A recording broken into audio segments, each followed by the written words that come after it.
বাঙালির 12 মাসে 13 পার্বণের মধ্যে আমার এই পৌষ পার্বণটা সব থেকে প্রিয়, কারণ এই দিনটাতে আমাদের বাড়ি নানা রকম পিঠে তৈরি হয়। আর পিঠে খেতে আমি কতটা ভালোবাসি সেটা আমি তোমাদের কথাই বলে বোঝাতে পারবো না। এরই সঙ্গে সকাল থেকে আমাদের বাড়ি কোন রকম রান্না হয় না, বাড়ির সকলে মিলে সকালে দুপুরে রাত্রে শুধু পিঠে খেয়ে থাকি। এখন দিদি সাজের পিঠে বানাবে। সকল পিঠেগুলোর মধ্যে এই সাজের পিঠে বানানোটা একটু হ্যাপার কাজ। পিঠেগুলো বানিয়ে যেহেতু ভিজাতে হবে, প্রথমে দিদি ভালোভাবে দুধটা জাল দিয়ে নিয়েছিল। এরপরে দেখো বিকেল নাগাদ দিদি পিঠে বানাতে বসে পড়েছে। এই যে উনুনের উপর পিঠেগুলো বানাচ্ছে, শুধুমাত্র পিঠে খাওয়ার জন্যই এই উনুনটা তৈরি করা হয়েছে।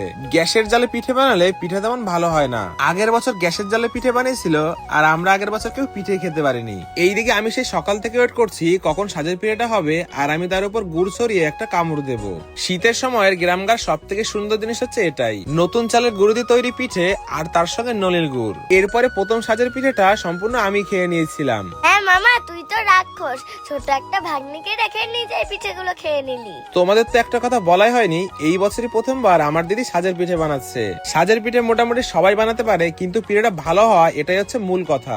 এই দিকে দেখো দিদি প্রথমবার পিঠে বানিয়েছে, তবু পিঠেগুলো কত সুন্দর হয়েছে। প্রত্যেক বছরই আমাদের বাড়ি দিদির বাড়ি দুই বাড়িতে পিঠে তৈরি হয়, কিন্তু এই বছর যেহেতু আমাদের নতুন ঘর হচ্ছে, আমাদের বাড়ি পিঠে বানানোর মতো কোনো জায়গা নেই। এরপরে আমি সৃষ্টি সুরা সকলের পিঠে খাওয়া গেলে ওই সন্ধ্যার পর দেখো আমার মা এসেছিল পিঠে খাওয়ার জন্য। এই বছর পর সংক্রান্তিতে তোমরা কে কি পিঠে খেলে একটু কমেন্টে দাও তো দেখি।